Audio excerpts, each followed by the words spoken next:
Akkam jirtu barattoota. Kun barnoota afaan Ingilizii kutaa 8ffaati. Boqonnaa tokkoffaa kutaa lammaffaa isaati. Yeroo darbee as biratti dhiifnee turre. Har'a section 3 reading kan jedhurra kan wajjin itti fufnu ta'a jechuudha. Okay, lesson 3 pre-reading jedha. Activity tokko kudhan irratti in groups discuss the following point dha. Gareedha mari'adhaa qabxii kanadha. Qabxiilee sadan kana mari'attanii deebisuu dandeessu. Kallattumaan garamitti lufnaa gara read the following passage and answer the questions that follow kan jedhu kanatti lufnaa jechuudha. Passage kana dubbisuudhaan gaafilee armaan gadii deebisii jechaa jira jechuudha. Okay. Okay. Passage jalqaba yookaan paragraafii jalqaba irratti maal jedhee jira. Rural people have diversified their livelihood means and income earnings across farm, non-farm and off-farm activities dha. Uummanni baadiyyaa dinagdee isaanii karaa garaagaraatiin argachuu danda'an jedha. Karaa kamiin? Karaa qonnaatii akkasumas karaa non-farm yookaan karaa qonnaa malee fi akkasumas off-farm karaa jedhamuun jechuudha.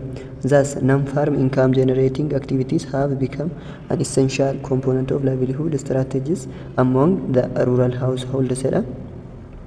Kanaaf jedha non-farm income generating activities sochiin non-farm generating dha baay'ee barbaachisaa kan ta'e jedha. Essential component of livelihood dha.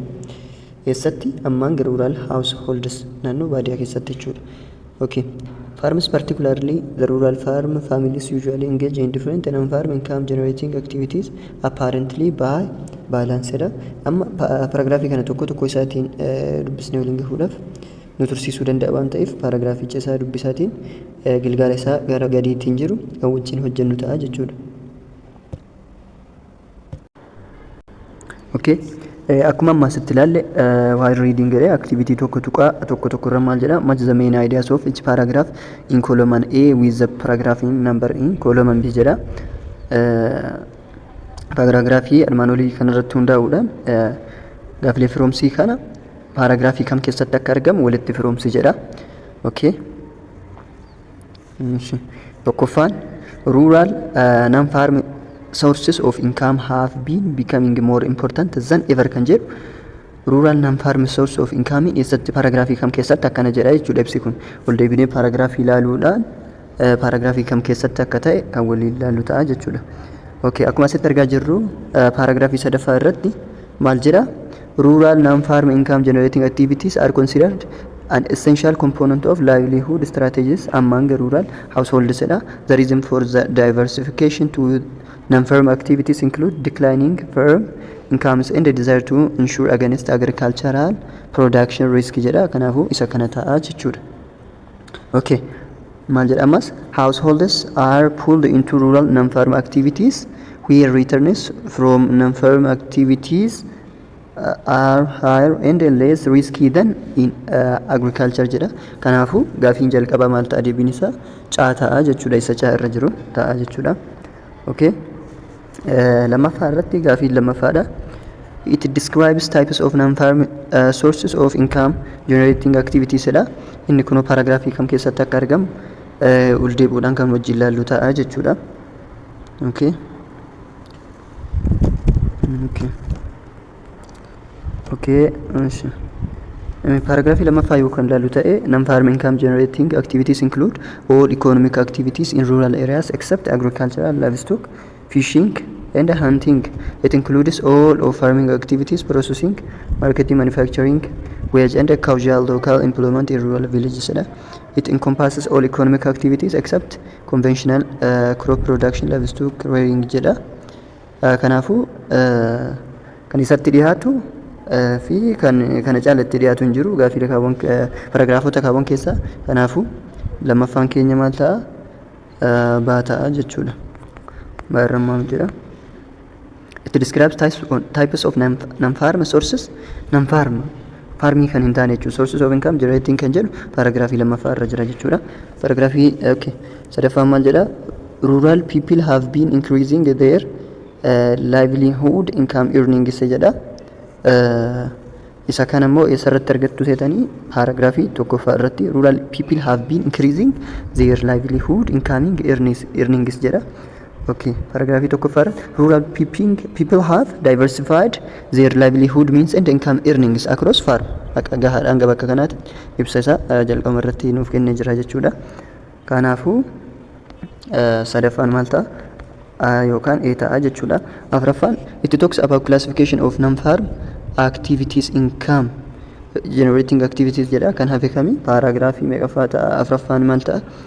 D paragraph 4 irra jira. It talks about classification waa'ee qoqqoodama non-farm income generating kan haasa'u jechuudha. Akkuma asitti arguu dandeenya. Non-farm maal jedha afuraffaarra? Non-farm income generating activities are generally classified. Ni qoqqoodama into two broad categories jedha. Bakka lama qoqqoodama jedha. Kanaafuu isa kana ta'a jechuudha. Afuraffaan maal ta'a? D ta'a jechuudha. Okay, kanatti aansuudhaan lesson 6 activity 1.12 maal jedha activity tokko tuqaa tokko lama according to the reading passage identify whether each of the following sentences is true or false. Write your reasons for your answer jedha.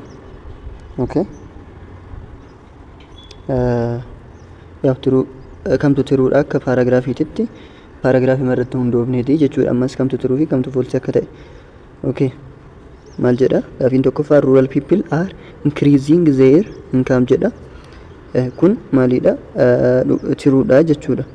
Gaafiin tokkoffaan tiruudha jechuudha. Okay, kana jechuun maal jechuudha? Uummanni baadiyyaa galii isaanii guddifataa jiran jira. Paragraafii keessatti bakka hedduutti wanta akkasii kaasee jira jechuudha. Karaalee garaa garaatiin. Lammaffaa irratti non-farm economic sources are important for rural people jedha. Akkuma paragraafii olii irratti ol deebitanii ammas dubbisuu dandeettanii non-farm economic sources are important for rural people kan jedhu ni jira. Kanaafuu lammaffaanis tiruudha jechuudha. Sadaffaan the seasonality of agricultural production makes rural householders to focus on non-farm activities jedha.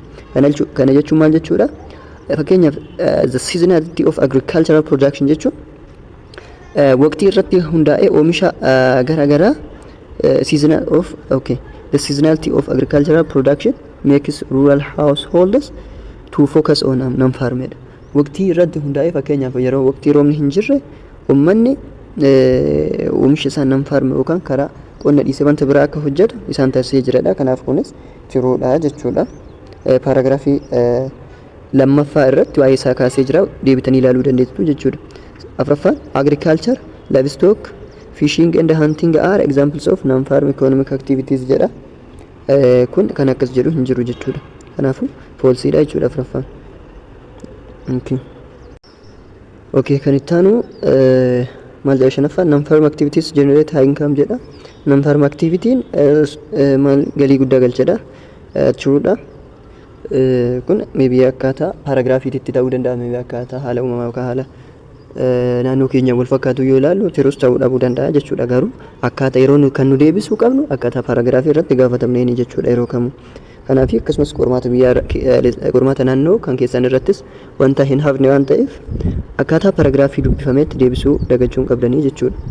Jahaffaa rural households do not own adequate land work on non-agricultural income earnings jedha. Kunis tiruudha jechuudha. Kallattimaan yeroon keenya deemaara gamattaa nutti haa dabarru. Okay, kanatti aansuudhaan activity 1.13 answer each of the following questions based on the reading passage jedha. Passage yookaan paragraafii armaan olii irratti hundaa'uudhaan kanas deebisedha. What are the two non-farm income generating activities jedha. Two non-farm farmii osoo hin taane karaa qonnaatiin osoo hin taane karaa qonnaan alaatiin dinagdeen ijoon lamaan maal fa'aa jedha. Maalni isaan manufacturing and trading dha jechuudha. Okay, lammaffaa why do an increasing number of rural families work in different non-farm income generating activities jedha. Irra caalaan baay'ina uummata baadiyyaa maaliif karaa qonna maleetiin yookaan karaa manufacturing yookaan trade waan akkasii maaf hojjetu jedha. Karaa qonna hin taane yookaan qonna dhiisanii waan biraa maaf hojjetu jedha. Because to supplement their seasonal jedha. Seasonal jechuudha. Kana jechuun waqtii isaanii irra hundaa'anii fakkeenyaaf waqtii isaatii qonni hin jirre wanta biraa irratti wanta hojjetaniif wanta biraa wanta akka nigdii yookaan wanta biraa kan hojjetan waan ta'aniif kan biraa immoo okay to create a steady flow of money kana jechuun galii dabalataa argachuudhaaf wanta biraa kan hojjetanii jechuudha. Wanti qonna dhiisanii waan biraa isaan hojjetaniif galii dabalataa argachuu fi akkasumas oomisha waqtii isaanii oomishni waqtii isaanii eegee waggaa al takka dhufuu danda'a waan ta'eef gidduu isaaniitti waan biraa hojjechuuf jedha. Okay, sadaffaa. What are the 2 seasons that have contributed to rural households non-farm activities jedha. Kana jechuun gaafii lammaffaatii waluma fakkaata. Sadaffaan sababni uummanni naannoo baadiyyaatti argamu qonna dhiisee waan biraa hojjetuuf kan jedhudha. Sababa lamatu jira. Tokkoffaa declining farm incomes, kana jechuun galiin qonnaa isaanii wanta jalaa gadi bu'uuf san dhiisanii waan biraa hojjetu. Lammaffaan immoo need to avoid agricultural risk, kana jechuun riskii qonnaa fudhachuu dhabuudhaaf. Maaliif jenna yeroo hedduu qotanii yookaan balaan garaagaraatti bu'ee hongee ta'uu danda'a, hanqina roobaa kana isaan jala waan miidhamuuf waan biraa hojjetu jechuudha. Okay, gamatti nutti dabarru lesson 7 activity 1.14 kan jedhutti jechuudha.